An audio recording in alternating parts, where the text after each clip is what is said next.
हैं हम। तीसरी गाथा लेते हैं अब हम।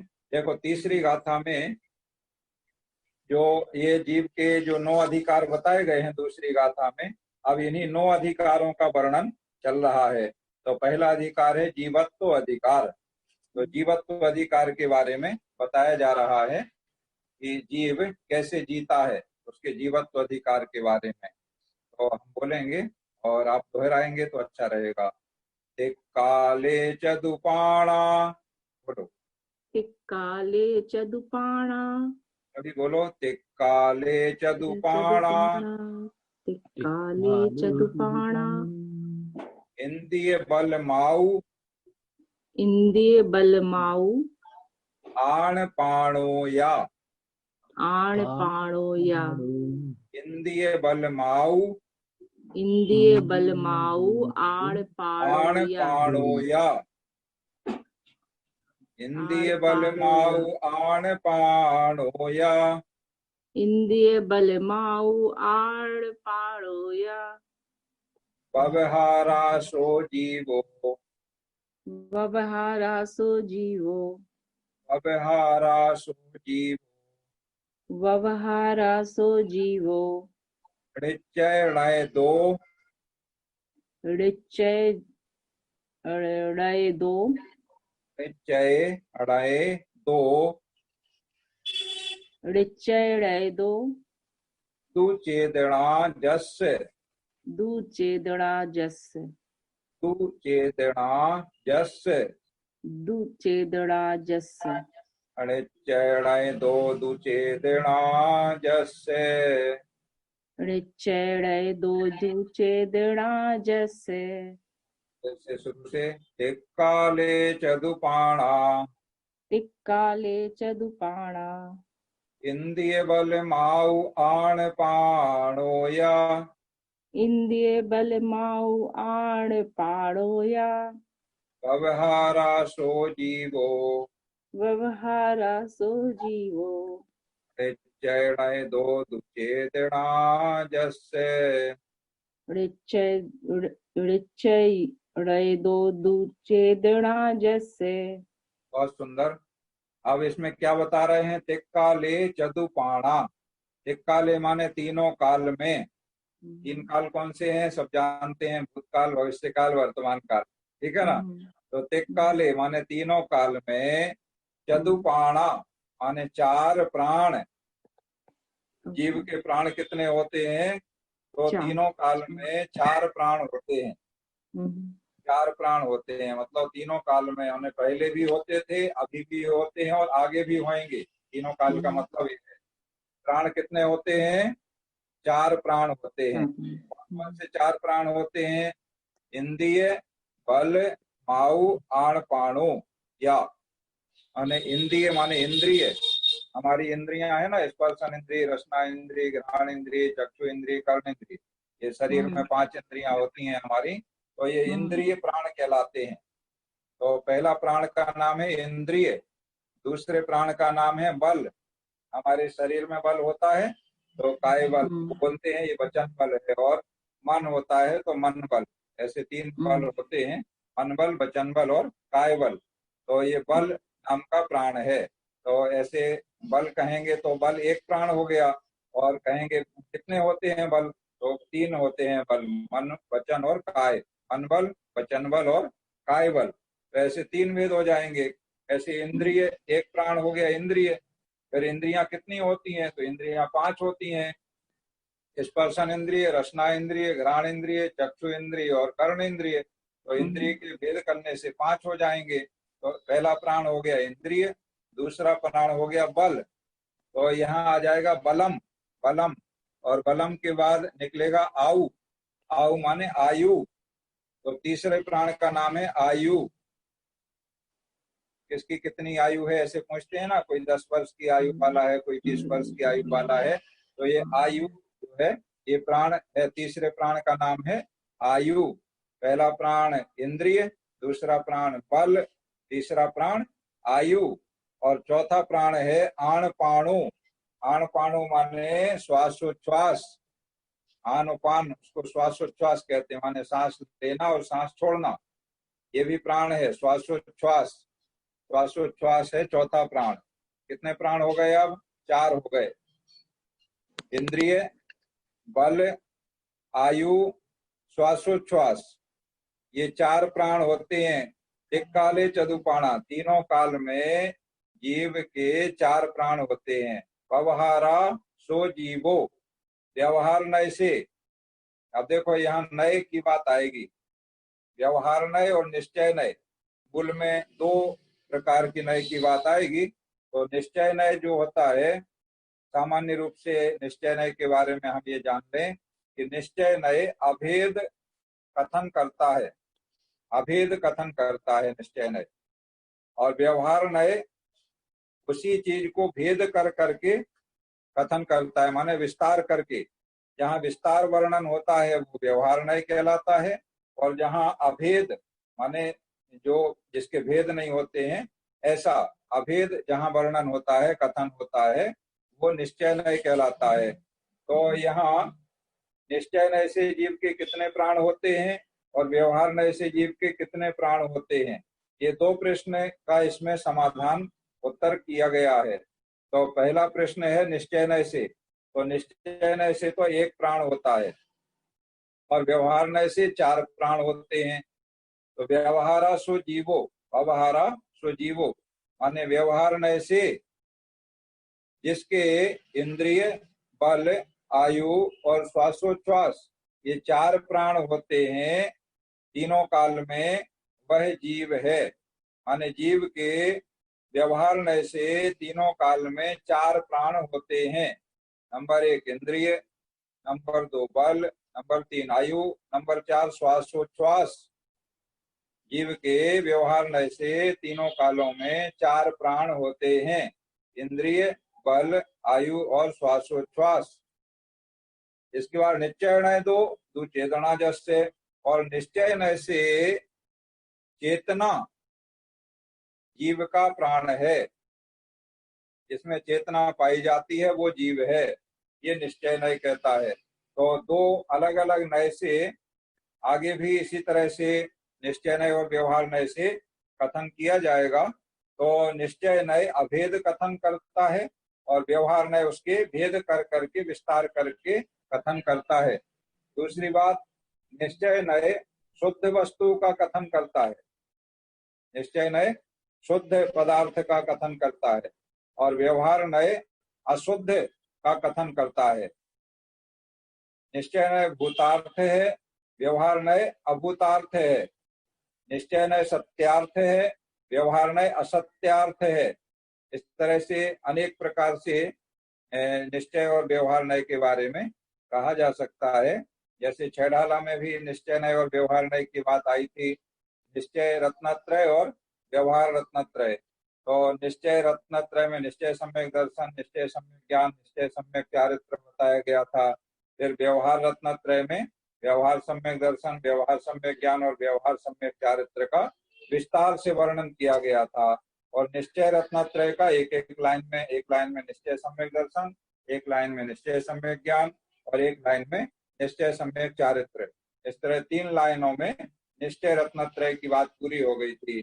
और व्यवहार सम्यक दर्शन की बात पूरी 16 छंद में, इसी तरह से व्यवहार सम्यक ज्ञान की बात चौथी ढाल में 10 छंद तक। उसके बाद व्यवहार सम्यक चारित्र की बात, उसमें एक देश चारित्र, सकल चारित्र और यथाख्यात चारित्र, इस तरह से बड़े विस्तार से 6वीं ढाल के अंत तक वर्णन किया गया था। तो निश्चय नय का वर्णन होता है अति संक्षेप में और अभेद रूप में। जैसे यहाँ कोई भेद नहीं किया ना, निश्चय नय 2 चेतना जैसे, माने निश्चय नय से चेतना जिसका लक्षण है, माने जीव का लक्षण चेतना है। अब कोई भेद नहीं किए ना, और व्यवहार नय ने भेद करके बता दिए कि व्यवहार नय से जीव के 4 प्राण होते हैं। तो निश्चय नय कह रहा है कि जीव के 1 प्राण होता है, चेतना, ठीक है। और व्यवहार नय कह रहा है कि जीव के 4 प्राण होते हैं। अब कोई ये कहे कि निश्चय नय सही है या व्यवहार नय सही है, अब दोनों अलग अलग तो बता रहे हैं, तो या तो निश्चय नय सही है या व्यवहार नय सही है। तो दोनों में से एक गलत होगा, एक सही होगा, ऐसा कोई सवाल कर सकता है। तो इसका समाधान क्या है कि जो निश्चय नहीं कह रहा है वह भी सही है और जो व्यवहार नहीं कह रहा है वह भी सही है, दोनों सही हैं, दोनों में अपेक्षा है अलग अलग। तो निश्चय नहीं की अपेक्षा से जिसमें चेतना पाई जाती है वह जीव है। चैतन्य जो परिणाम है हमारी चेतना है, तो वो निश्चय नहीं से जीव का लक्षण है। और ये चार जो लक्षण बता दिए हैं तो ये भी सही हैं, गलत थोड़ी हैं। इंद्रियां हैं कि नहीं, बल है कि नहीं, आयु है कि नहीं, श्वासोच्छ्वास करते हैं कि नहीं, सब कुछ करते हैं। तो व्यवहार नय ने ऐसे विस्तार करके बता दिया। तो व्यवहार नय से तीनों कालों में जीव के चार प्राण पाए जाते हैं, इंद्रिय, बल, आयु और श्वासोच्छ्वास। और निश्चय नय से जीव के चेतना प्राण पाया जाता है, माने जीव के जिसमें चेतना पाई जाती है वह जीव है निश्चय नय से। और व्यवहार नय से जिसमें ये चार प्राण पाए जाते हैं वह जीव है। अब देखो, एक भी जीव, तीनों लोकों में अनंत जीव हैं, तो अनंत जीवों में से एक भी जीव ऐसा नहीं है जिसमें ये चार प्राण नहीं पाए जाते। एक भी जीव ऐसा नहीं, हर जीव में ये चार प्राण पाए जाते हैं। चाहे वह निगोदिया जीव हो सबसे सूक्ष्म, चाहे वह नाली का कीड़ा हो, चींटी हो, मच्छर हो, चाहे वह हाथी हो, शेर हो, और चाहे वह मनुष्य हो, स्त्री हो, पुरुष हो, कोई भी हो, और चाहे वह नरक का नारकी हो, और चाहे वह भवनवासी व्यंतर ज्योतिषी या वैमानिक देव हो, इंद्र हो, कोई भी, जितने भी जीव हैं, संसारी जीवों की बात है यहाँ। तो संसारी जीव है यहाँ मुक्त जीवों की, माने अगर कोई कहे सिद्ध भी तो जीव हैं, उनके भी तो नहीं, सिद्ध के चार प्राण नहीं होते, सिद्ध भगवान के चार प्राण नहीं होते हैं। उनका तो ना इंद्रियां होती हैं, ना उनकी आयु होती है, ना उनके श्वासोच्छ्वास होता है, और बल होता है सो अनंत बल होता है। तो संसारी जीवों में ये है। तो तिक्काले चतुपाणा, व्यवहार नय से तीनों काल में जिनमें ये चार प्राण पाए जाएं वे जीव हैं, इंद्रिय, बल, आयु और श्वासोच्छ्वास। और निश्चय नय से जिसमें चेतना पाई जाती है वह जीव का लक्षण है, माने वह जीव है। निश्चय नय से चेतना जीव का प्राण है, और व्यवहार नय से इंद्रिय, बल, आयु और श्वासोच्छ्वास, ये चार प्राण जीव के हैं। अब ये चार प्राणों का विस्तार करें हम तो 10 हो जाते हैं। 10 कैसे हो जाएंगे? इंद्रिय के हमने भेद किए, व्यवहार नय भेद करता है ना, जितने जहां तक भेद संभव है वहां तक भेद करता है व्यवहार नय। तो इंद्रियों के हम भेद करेंगे तो इंद्रियां 5 हैं, तो इंद्रियों के हम 5 गिने। फिर बल के भेद करें तो बल 3 है, तो बल को हम 3 गिने, तो 5 और 3 8 हो गए। उसके बाद आयु 1 है और श्वासोच्छ्वास 1 है, इसकी भेद नहीं है। तो इस तरह 9 और 10, ये 10 प्राण हो जाते हैं। अब कोई जीव के 4 प्राण होते हैं, कोई के 5 होते हैं, कोई के 6 होते हैं, कोई के 7 होते हैं, कोई के 8 होते हैं, कोई के 9 और कोई के 10। मूल जो 4 हैं वो 4 जरूर होते हैं सबके। और इनमें से जैसे इंद्रियां, अब एक इंद्रिय जीव है तो उसकी इंद्रिय एक ही होगी, ठीक है ना, तो उसको एक गिनेंगे। जो एक इंद्रिय जीव हैं, पृथ्वी है, जल है, अग्नि है, वायु है, वनस्पति है, ये एक इंद्रिय जीव होते हैं, तो उनमें एक ही इंद्रिय पाई जाएगी। और बल कौन सा पाया जाएगा? तो बल है 3, मन, वचन और काय। तो काय बल पाया जाएगा, स्पर्शन इंद्रिय वाले के काय बल होगा, क्योंकि उसके मन नहीं होगा और वचन भी नहीं होंगे, क्योंकि उसके रसना इंद्रिय ही नहीं है, तो वचन कैसे होंगे। तो एक इंद्रिय होगी, एक बल होगा, और आयु और श्वासोच्छ्वास तो सब में होंगे। इंद्रिय और बल में ही ना अधिक कम या ज्यादा हो सकते हैं, आयु और बल तो सबके होगा। माने कोई भी जीव है तो चाहे बहुत कम आयु हो उसकी, अंतर मुहूर्त आयु वाले भी होते हैं जीव, तो भी जितनी भी है उतनी आयु है, और जितनी आयु उसकी रहेगी उतनी आयु में वो श्वासोच्छ्वास उसके जरूर होगा। निगोदिया जीव भी है, एक श्वास में 18 बार जन्म मरण उसके होता है, तो उतने ही 1/18 श्वासोच्छ्वास है उसका, उतना ही उसका श्वासोच्छ्वास नाम का प्राण है। ऐसे अब हम 2 इंद्रिय की बात करें, जो 2 इंद्रिय जीव हैं, जैसे लट, केंचुआ, ये जो होते हैं, ये 2 इंद्रिय कहलाते हैं। तो इनमें स्पर्शन और रसना ये 2 इंद्रियां पाई जाती हैं, तो 2 हो गए, बाकी 3 इंद्रियां नहीं है, तो इंद्रिय में 2 गिनेंगे। फिर बल, तो बल भी इनके एक तो वचन बल होता है और दूसरा काय बल होता है। स्पर्शन इंद्रिय से काय बल बनता है, शरीर का बल, और रसना इंद्रिय से बोलने की शक्ति आ जाती है, तो वचन बल हो जाता है। तो 2 इंद्रियां और 2 बल, तो हो गए 4, और 1 आयु और 1 श्वासोच्छ्वास, तो 6। तो 2 इंद्रिय जीव के 6 प्राण होते हैं। ऐसे ही 3 इंद्रिय जीव के 7 प्राण होते हैं, इंद्रिय 1 बढ़ जाएगी। 4 इंद्रिय जीव के 8 प्राण होते हैं, 1 इंद्रिय बढ़ जाएगी। और 5 इंद्रिय में जो असेनी जीव हैं, मन रहित, उनके 9 प्राण होते हैं, 1 इंद्रिय बढ़ गई।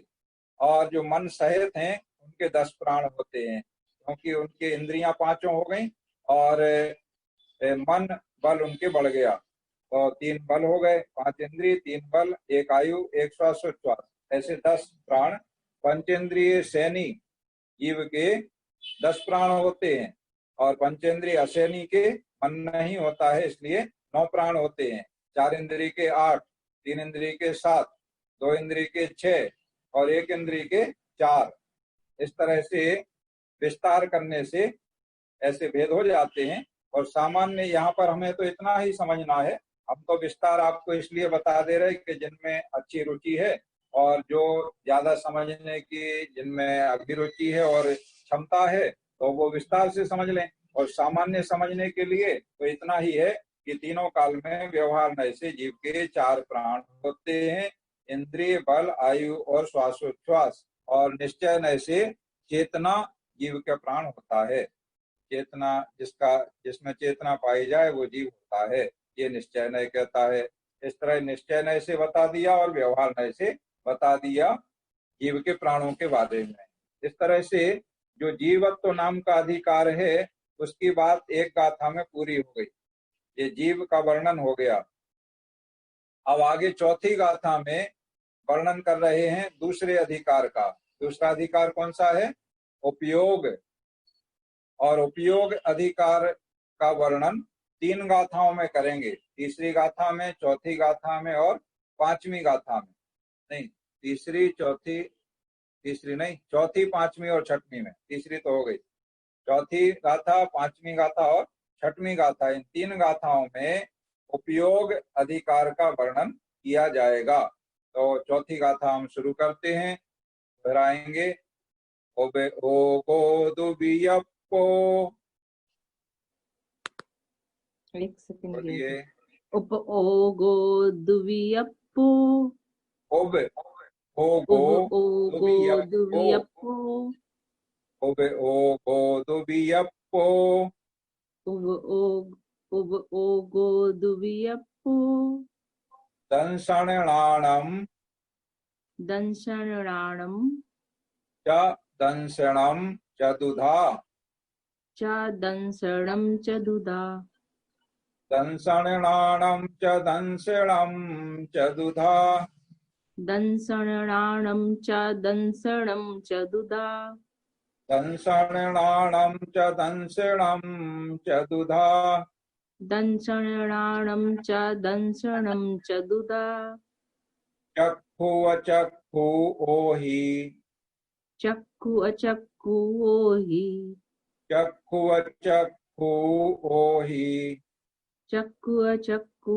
ओहि, दंसण मध, दंसण मद, दंसण मध, दंसण मद, केवलम णेयम, केवलम णेयम, केवलम णेयम, केवलम णेयम, दंसण मध केवलम णेयम, दंसण मद केवलम णेयम, दंसण मध केवलम णेयम, दंसण मद केवलम णेयम, उभयोगो दुवियप्पो, उवियोगो दुवियप्पो, योगो नहीं, ओगो, ओ गो, उव ओगो ओगो दुवियप्पो, दुवियप्पो, उभयोगो दुवियप्पो, उव ओगो दुवियप्पो,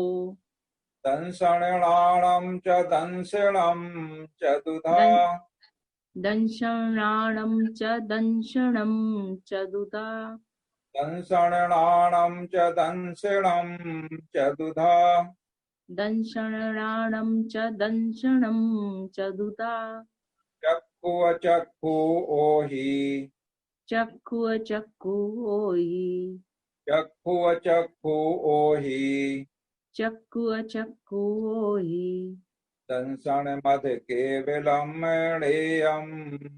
दंशन मद केवलम रेयम। अब इसमें उपयोग अधिकार के बारे में बता रहे हैं कि उपयोगो दुवियप्पो माने उपयोग दो प्रकार का है। उपयोगो दुवियप्पो कितनी सरल भाषा है। प्राकृत माने नेचुरल, बिल्कुल नेचुरल भाषा है प्राकृत। वो अपने अभ्यास में नहीं रहती है, इसलिए थोड़ा सा शुरू में क्लिष्ट लगता है। उसके बाद आप पढ़ने लगेंगे, गति बन जाएगी तो बहुत आसान लगेगी। संस्कृत से और हिंदी से भी सरल लगेगी। तो उपयोगो दुवियप्पो माने उपयोग दो प्रकार का है। उपयोग अधिकार के बारे में बता रहे हैं। 9 अधिकारों का ऐसे ही वर्णन चलेगा एक एक करके। एक गाथा में जीवत्व अधिकार को बता दिया, माने जीव कौन है तो व्यवहार में से और निश्चय से बता दिया। अब दूसरी अगली गाथा में माने चौथी, पांचवी और छठवीं 3 गाथाओं में उपयोग के बारे में विस्तार से बताना है, भेद भी बताना है, इसलिए 3 गाथाओं में वर्णन किया है। तो सबसे पहले क्या कह दिया, उपयोगो दुवियप्पो माने उपयोग दो प्रकार का है। कौन से 2 प्रकार हैं? दंसणाणम च, दंसण माने दर्शन उपयोग और णाणम माने ज्ञान उपयोग। ये णाणम शब्द कई बार आएगा, तो णाण माने ज्ञान, णाण माने ज्ञान, ये याद रखना होगा। णाण माने ज्ञान, ठीक है। दंसण माने दर्शन, तो दर्शन उपयोग और ज्ञान उपयोग। उपयोग 2 प्रकार का है, पहला दर्शन उपयोग, दूसरा ज्ञान उपयोग। या दंसणम चतुधा, दर्शन उपयोग 4 प्रकार का है। देखो पहले उपयोग के 2 प्रकार, उपयोग 2 प्रकार का है, दर्शन उपयोग और ज्ञान उपयोग। फिर आगे अब दर्शन उपयोग के भेद कर रहे हैं, तो दर्शन उपयोग 4 प्रकार का है। दंसणम चतुधा माने दर्शन उपयोग 4 प्रकार का है। अब कौन कौन से 4 हैं वो दूसरी लाइन में बता रहे हैं। चक्षु अचक्षु ओहि माने चक्षु उपयोग, चक्षु नेत्रों को बोलते हैं ना, चक्षु है ना, वही है। तो चक्षु दर्शन, दर्शन उपयोग के भेद हैं ये 4, इसलिए ऐसे बोलेंगे चक्षु दर्शन उपयोग, उपयोग तो है ही। तो पहला चक्षु दर्शन, दूसरा अचक्षु माने अचक्षु दर्शन, चक्षु का अपोजिट करेंगे तो अचक्षु हो जाएगा। तो पहला चक्षु दर्शन, दूसरा अचक्षु दर्शन, तीसरा ओहि, ओहि माने अवधि दर्शन, जैसे अवधि ज्ञान होता है ऐसे ही अवधि दर्शन। तो तीसरा है अवधि दर्शन। दंसण मद केवलम णेयम, और चौथा है केवल दर्शन। दर्शन उपयोग के 4 भेद हो गए, चक्षु दर्शन, अचक्षु दर्शन, अवधि दर्शन, केवल दर्शन। चौथी गाथा का अर्थ पूरा हो गया। णेयम माने जानना चाहिए। तो माने उपयोग 2 प्रकार का है, पहला दर्शन उपयोग, दूसरा ज्ञान उपयोग। इसके बाद दर्शन उपयोग 4 प्रकार का है, चक्षु दर्शन, अचक्षु दर्शन, अवधि दर्शन और केवल दर्शन। इस तरह से उपयोग के यहाँ 2 भेद बता करके दर्शन उपयोग और ज्ञान उपयोग, फिर दर्शन उपयोग के 4 भेद बता दिए, चक्षु दर्शन, अचक्षु दर्शन, अवधि दर्शन और केवल दर्शन। अब देखो दर्शन उपयोग क्या है और ज्ञान उपयोग क्या है। दर्शन कहलाता है जो ज्ञान होने के पहले, किसी भी चीज का ज्ञान, ज्ञान हमें कैसे होता है, इंद्रियों के माध्यम से होता है। कोई भी ज्ञान हमें होता है वो इंद्रियों के माध्यम से होता है। जैसे हमने देखा तो कुछ ज्ञान देख करके हुआ, तो किससे हुआ, चक्षु इंद्रिय के माध्यम से। कुछ सुना तो सुन करके ज्ञान हुआ, तो कर्णेंद्रिय के माध्यम से हुआ, या कुछ सुगंध दुर्गंध आई तो उससे हमें ज्ञान हुआ, तो इससे हुआ घ्राणेंद्रिय के माध्यम से हुआ, या कुछ हमने चखा खट्टा मीठा चरपरा कड़वा कसायला तो वो हमें रसना इंद्रिय के माध्यम से उसका ज्ञान हुआ।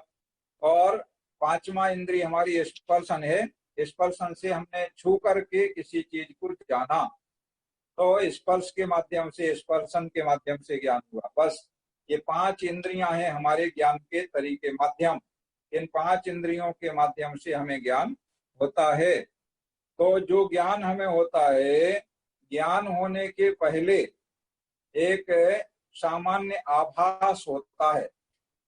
ज्ञान होने के पहले सामान्य आभास होता है कोई भी चीज के बारे में।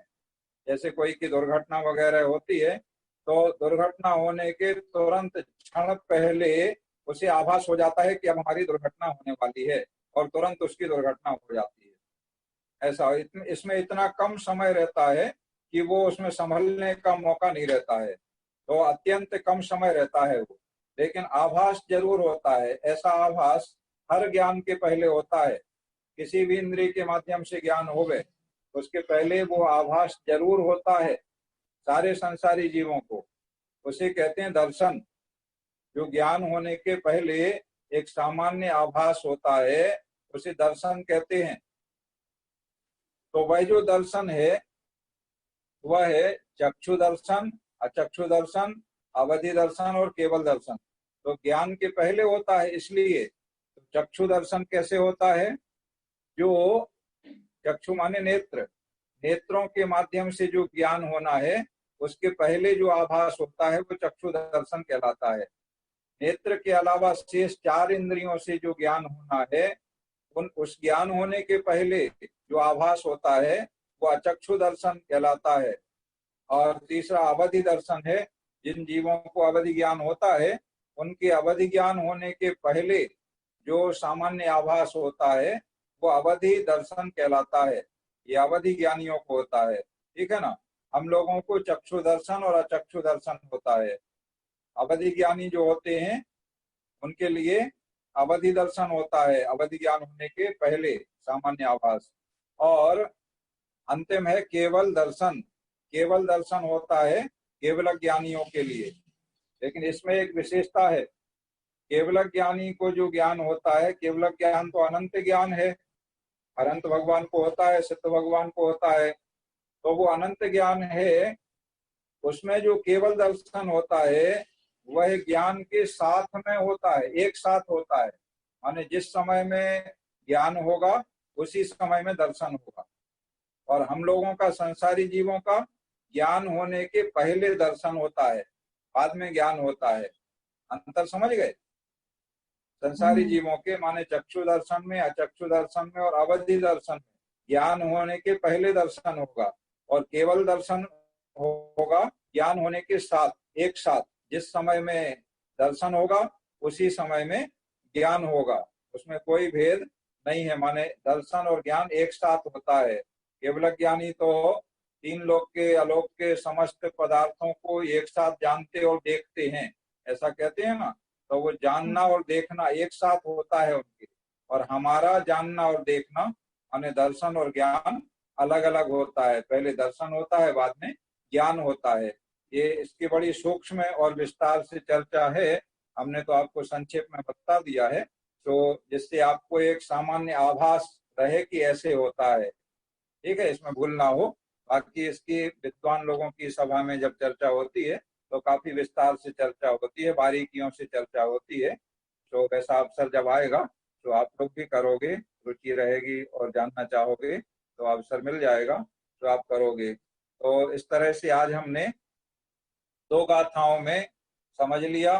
तीसरी गाथा में हमने समझा कि जीव अधिकार, जीवत्व अधिकार, जीवत्व अधिकार में व्यवहार नय से और निश्चय नय से जीव के प्राण बताए हैं। तो निश्चय नय से चेतना जीव का प्राण है, और व्यवहार नय से तीनों कालों में 4 प्राण हैं जीव के, इंद्रिय, बल, आयु और श्वासोच्छ्वास। देखो आसान है, कठिन तो नहीं है, ठीक है ना। और चौथी गाथा में उपयोग अधिकार के बारे में बताया गया। तो उपयोग 2 प्रकार का है, दर्शन उपयोग और ज्ञान उपयोग। फिर दर्शन उपयोग 4 प्रकार का है, चक्षु दर्शन, अचक्षु दर्शन, अवधि दर्शन और केवल दर्शन। बस इतना सरल ये सामान्य अर्थ है। तो सामान्य अर्थ आपको याद करना है, और विशेष जो हम बता रहे हैं वो केवल समझने के लिए है, क्योंकि उतना ना आपको याद होगा ना आपको करना है। आपको गाथा याद करना है, और गाथा का सामान्य अर्थ माने शब्दों का अर्थ है। तो शब्दों से आप अर्थ पकड़ सकें, क्योंकि शब्दों से अगर अर्थ पकड़ेंगे तो याद भी जल्दी होगा, और अगर अर्थ नहीं पकड़ेंगे तो याद भी नहीं होगा, और याद हो भी जाएगा तो जल्दी भूल जाओगे, और भूलोगे नहीं तो कोई का कोई में घुसा दोगे। ये गलती बहुत होगी। अब आगे क्या है ना कि वही वही शब्द कई गाथाओं में आएंगे, तो यहाँ इस गाथा का उस गाथा में घुस जाएगा। पहला दूसरा चरण कोई गाथा का, तीसरा चरण कोई गाथा में चला जाएगा। ऐसा कब होता है? जब सामान्य शब्दों का अर्थ याद नहीं रहता है, क्योंकि वो शब्द उससे मिले जुले रहते हैं। जैसे देखो इसमें आ रहा कि उभयोगो दंशनाणम चदंशनम चतुधा। तो अब दंशनम चतुधा तो 4 तरह के दर्शन की बात आएगी आगे। तो चक्षु अचक्षु वही दंशन मत केवलम नियम। अब अगर ये अर्थ ऐसा याद नहीं है तो इसके बाद कोई दूसरी गाथा की दूसरी लाइन उसमें घुस जाएगी, और इसकी लाइन कहीं और आ जाएगी, ऐसा। इसलिए सामान्य अर्थ शब्दों का ये आपको याद रखना है और गाथा याद करना है।